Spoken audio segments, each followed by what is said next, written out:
दुर्गा नदी के किनारे बसा एक गांव फूलपुर। गांव में कुछ 100-150 लोग रहते थे। अंजलि, जो कि पास ही के जिले में रहती थी और 12वीं पास कर चुकी थी, उसके पिताजी ने बेटी को जल्दी विदा करने के लिए उसकी शादी फूलपुर गांव के मुकेश से करवा दी थी। मुकेश कभी स्कूल नहीं गया था और इस कारण वो पढ़ा लिखा नहीं था और बाकी गांव वालों की हालत भी मुकेश जैसी ही थी। मुकेश के घर में उसके माता पिता भी रहते थे।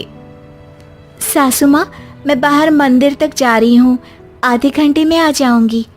अरे अभी कहीं जाने की जरूरत नहीं है, चुपचाप जाके रसोई में रात के खाने की तैयारी करो।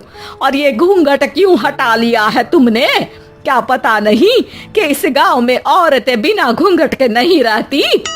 रात में अंजलि छत पर जाकर अपनी मम्मी से बात कर रही होती है। तभी गांव की 3-4 औरतें उसे देख लेती है और दरवाजे पर आकर उसकी सास से शिकायत करने लगती है। और क्या हुआ? अरे छत पे तो देखो, आपकी बहू मटक मटक के किसी से फोन पर बात कर रही है। दिन भर फोन पे लगी रहती है। अरे कल तो मंदिर के पास वो क्या कहते हैं, सेल्फी ले रही थी। शहर की बहू रखना अच्छा शान की बात है, पर देखना इसके लक्षण से ये तो तुम्हारे परिवार को बदनाम ना कर दे।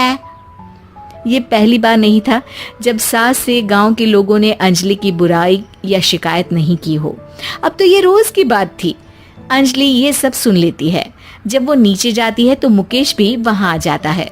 सास कहती है, बेटा, लोग घर आकर शिकायत करने लगे हैं बहू के कामों की, देख लो। पति हो, संयम से रखो इसे। माँ जी, मैं तो अपनी माँ से बात कर रही थी क्योंकि यहाँ कोई बात करने लायक ही नहीं है और अब मैं माँ के पास ही रहूंगी।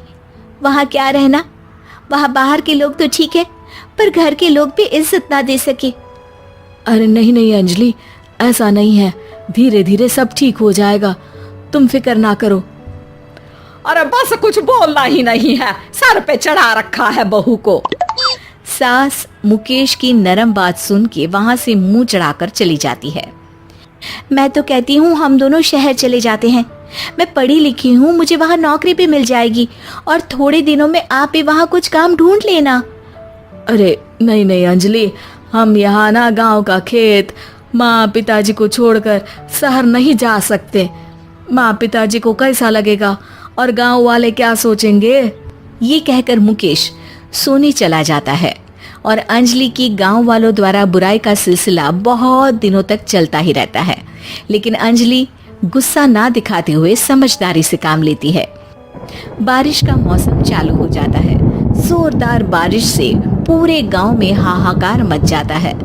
दुर्गा नदी में बाढ़ आ जाती है और बाढ़ का पानी पूरे गांव की फसल तबाह कर देता है। फसल की ये हालत देखकर गांव वाले निराश हो जाते हैं और बात तो यहाँ तक पहुँच जाती है कि कुछ लोग तो अंजलि को इस सब का दोषी ठहरा देते हैं। अरे पूरी फसल तबाह हो गई, पता नहीं किसकी नजर लग गई है। अरे जब से चौधरी परिवार में ये शहर की बहू आई है ना, तब से ही गांव की शांति चली गई है। इसके कर्म कांड से माँ दुर्गा नदी भी खुश नहीं है। ये सब सुनकर बेचारी अंजलि रोते हुए अपने घर चली जाती है। कुछ दिन बाद सभी गांव वाले अपनी फसल का मुआवजा लेकर अपने अपने घर आते हैं। मुकेश भी 1500 लेकर आता है। अंजलि को जब पासबुक दिखाता है तो अंजलि हैरान हो जाती है। अरे, ये पासबुक में तो उन्होंने 4000 की एंट्री करी है और आपको सिर्फ 1500 दिए। सच में? अरे वो सरकारी अफसर आपको बेवकूफ बना रहे हैं। सरकार की तरफ से हमें 4000 मिले हैं लेकिन बाकी का सारा पैसा खुद ही खा रहे हैं। आप लोग के अनपढ़ होने का फायदा उठा रहे हैं। ये सब सुनकर मुकेश परेशान हो जाता है लेकिन अंजलि उसे हिम्मत से काम लेने को कहती है और सुबह होते ही मुकेश को पंचायत कार्यालय ले जाती है और साथ में गांव के और लोगों को भी। आप सरकारी बाबू क्या गांव के लोगों को बेवकूफ समझते हैं? आपको क्या लगता है ये पढ़े लिखे नहीं है तो आप कुछ भी मनमानी करेंगे? ये बेचारे दिन रात इतनी मेहनत करते हैं, ये हमारे अन्नदाता हैं और आप इनके साथ ऐसा धोखा करते हैं। अरे क्या बके जा रही है ये लड़की, किस धोखे की बात कर रही है? अपने कांड करके नदी माँ को नाराज करके हमारा नुकसान करके इसे चैन नहीं मिला क्या? सरपंच जी, इन सरकारी बाबू ने मुझे बेवकूफ बनाया है और मेरे हिस्से के पैसे खुद चट कर गए। बस ये सुनते ही सरपंच वहां से दुम दबाकर भाग जाता है। पता चलता है कि जनपद अधिकारियों ने गांव के सरपंच के साथ मिलकर सबके साथ धोखा किया है। सब लोगों का विरोध शुरू हो जाता है और आखिर में अधिकारी सब गांव वालों के हिस्सों के बचे हुए पैसे उन्हें लौटा देते हैं और कई दिन तक सरपंच गांव में लौटता ही नहीं। अंजलि, तुम नहीं होती तो हम गांव वालों को तो पता ही नहीं चलता कि ये हमें हर बार बेवकूफ बनाते हैं। हाँ हाँ अंजलि बेटी, हमें माफ कर दो।